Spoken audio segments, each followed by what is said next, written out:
السلام علیکم ورحمۃ اللہ وبرکاتہ۔ ناظرین، اگر آپ ہمارے چینل پر نئے ہیں تو جلدی سے ہمارے چینل کو سبسکرائب کر لیں اور ساتھ میں لگے بیل کے آئیکن کو ضرور پریس کریں تاکہ ہماری آنے والی ہر نئی ویڈیو کا نوٹیفیکیشن آپ کو بآسانی مل سکے۔ چلتے ہیں آج کے عنوان کی طرف۔ آج کی ویڈیو کا عنوان ہے ابلیس کیا تھا اور کیا ہو گیا۔ ابلیس، جس کو شیطان کہا جاتا ہے، یہ فرشتہ نہیں تھا بلکہ جن تھا جو آگ سے پیدا ہوا تھا، لیکن یہ فرشتوں کے ساتھ ملا جلا رہتا تھا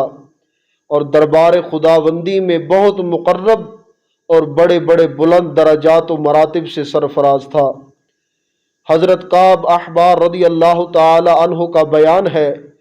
کہ ابلیس 40,000 برس تک جنت کا خزانچی رہا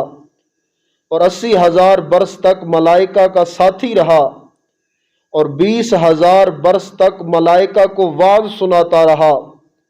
اور 30,000 برس تک مقربین کا سردار رہا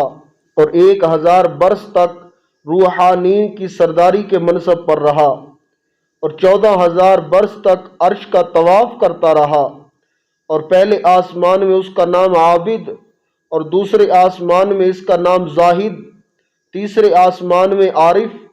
چوتھے آسمان میں ولی، پانچویں آسمان میں تقی، چھٹے آسمان میں خازن اور ساتویں آسمان میں عزازیل تھا، اور لوح محفوظ میں اس کا نام ابلیس لکھا ہوا تھا، اور یہ اپنے انجام سے غافل اور خاتمہ سے بے خبر تھا۔ لیکن جب اللہ عز و جل نے حضرت آدم علیہ السلام کو سجدہ کرنے کا حکم دیا تو ابلیس نے انکار کر دیا اور حضرت آدم علیہ السلام کی تحقیر اور اپنی بڑائی کا اظہار کر کے تکبر کیا۔ اسی جرم کی سزا میں خداوند عالم نے اس کو مردود بارگاہ کر کے دونوں جہان میں ملعون فرما دیا اور اس کو اور اس کی پیروی کرنے والوں کو جہنم میں عذاب نار کا سزاوار بنا دیا۔ چنانچہ قرآن مجید میں ارشاد ربانی ہوا کہ ترجمہ: اللہ نے فرمایا، جب میں نے تجھے حکم دیا تھا تو تجھے سجدہ کرنے سے کس چیز نے روکا؟ ابلیس نے کہا، میں اس سے بہتر ہوں، تو نے مجھے آگ سے بنایا اور اسے مٹی سے بنایا۔ اللہ نے فرمایا، تو یہاں سے اتر جا، بس تیرے لیے جائز نہیں کہ تو اس مقام میں تکبر کرے، نکل جا، بے شک تو ذلت والوں میں سے ہے۔ شیطان نے کہا، تو مجھے اس دن تک مہلت دے دے جس میں لوگ اٹھائے جائیں گے۔ اللہ نے فرمایا، تجھے مہلت ہے۔ شیطان نے کہا، مجھے اس کی قسم کہ تو نے مجھے گمراہ کیا،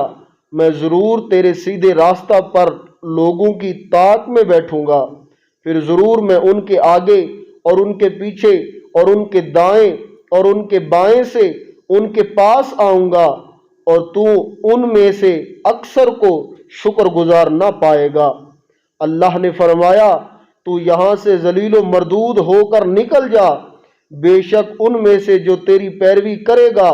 تو میں ضرور تم سب کو جہنم سے بھر دوں گا۔ درس ہدایت: قرآن مجید کے اس عجیب واقعہ میں عبرتوں اور نصیحتوں کی بڑی بڑی درخشندہ و تابندہ تجلیاں ہیں، اس لیے اس واقعہ کو خداوند قدوس نے مختلف الفاظ میں اور متعدد طرز بیان کے ساتھ قرآن مجید کے 7 مقامات میں بیان فرمایا ہے، یعنی سورۃ البقرہ، سورۃ الاعراف،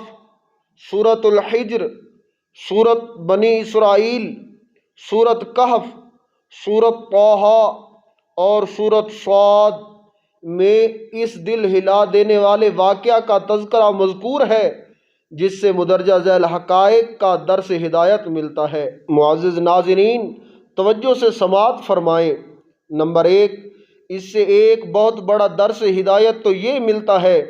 کہ کبھی ہرگز اپنی عبادتوں اور نیکیوں پر گھمنڈ اور غرور نہیں کرنا چاہیے، اور کسی گناہ گار کو اپنی مغفرت سے کبھی مایوس نہیں ہونا چاہیے، کیونکہ انجام کیا ہوگا اور خاتمہ کیسا ہوگا عام بندوں کو اس کی کوئی خبر نہیں ہے، اور نجات و فلاح کا دار و مدار در حقیقت خاتمہ بالخیر پر ہی ہے۔ بڑے سے بڑا عابد اگر اس کا خاتمہ بالخیر نہ ہوا تو وہ جہنمی ہوگا، اور بڑے سے بڑا گنہگار اگر اس کا خاتمہ بالخیر ہو گیا تو وہ جنتی ہوگا۔ دیکھ لو کہ ابلیس کتنا بڑا عبادت گزار اور کس قدر مقرب بارگاہ تھا، اور کیسے کیسے مراتب و درجات کے شرف سے سرفراز تھا، مگر انجام کیا ہوا کہ اس کی ساری عبادتیں غارت و اکارت ہو گئیں، اور وہ دونوں جہان میں ملعون ہو کر عذاب جہنم کا حقدار بن گیا، کیونکہ اس کو اپنی عبادتوں اور بلندی درجات پر غرور اور تکبر ہو گیا تھا، مگر وہ اپنے انجام اور خاتمہ سے بالکل بے خبر تھا۔ حدیث شریف میں ہے کہ ایک بندہ اہل جہنم کے اعمال کرتا رہتا ہے حالانکہ وہ جنتی ہوتا ہے، اور ایک بندہ اہل جنت کے اعمال کرتا رہتا ہے حالانکہ وہ جہنمی ہوتا ہے۔ انما الاعمال بالخواتم، یعنی اعمال کا اعتبار خاتموں پر ہے۔ دعا ہے خداوند کریم ہم سب کو خاتمہ بالخیر کی سعادت نصیب فرمائے اور برے انجام اور برے خاتمہ سے محفوظ فرمائے، آمین۔ واللہ تعالی اعلم۔ نمبر 2، اس سے یہ بھی معلوم ہوا کہ عالم ہو یا جاہل، متقی ہو یا گنہگار، ہر آدمی کو زندگی بھر شیطان کے وسوسوں سے ہوشیار اور اس کے دغدغوں سے بچتے رہنا چاہیے، کیونکہ شیطان نے قسم کھا کر خدا کے حضور میں اعلان کر دیا تھا کہ میں آگے پیچھے اور دائیں بائیں سے وسوسہ ڈال کر تیرے بندوں کو صراط مستقیم سے بہکاتا رہوں گا، اور بہت سے بندوں کو خدا کا شکر گزار ہونے سے روک دوں گا۔ نمبر 3، شیطان نے آگے پیچھے اور دائیں بائیں چاروں جانب سے انسانوں پر حملہ آور ہونے اور وسوسہ ڈالنے کا اعلان کیا تھا۔ اس سے معلوم ہوا کہ اوپر اور نیچے ان دو جانب سے شیطان انسان پر حملہ آور نہیں ہوگا، نہ اوپر اور نہ نیچے کی جانب سے کوئی وسوسہ ڈال سکے گا۔ لہٰذا اگر کوئی انسان اپنے اوپر یا نیچے کی طرف سے کوئی روشنی پائے تو یہ ابلیس کا وسوسہ نہیں ہے، بلکہ اس کو خیر سمجھ کر اس کی جانب متوجہ ہو اور خداوند قدوس کی طرف سے خیر اور بھلائی کی امید رکھے۔ واللہ تعالی عالم۔ خوش رہیں اور خوشیاں بانٹتے رہیں۔ اگر آپ کو ہماری یہ ویڈیو اچھی لگی ہے تو اسے لائک، کمنٹ اور دوستوں کے ساتھ شیئر کیجیے، اور اگر ابھی تک آپ نے ہمارے چینل کو سبسکرائب نہیں کیا تو ہمارے چینل کو سبسکرائب کر لیجیے، اور مجھے اجازت دیجیے اگلی ویڈیو تک کے لیے۔ اللہ حافظ۔